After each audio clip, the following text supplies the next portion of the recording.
vâng ta từng nói em chê cả nào và là ir lên hiền ni mỗi silo mà sẽ ăn xôi cho tua năm moya lim tên to các ngạc nhiên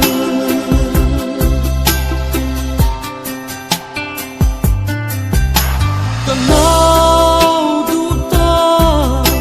ipang mai lue phẩm trắng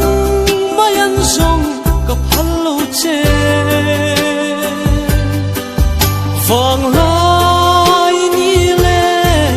vun lai ni chenin le shin nun ni bang ve si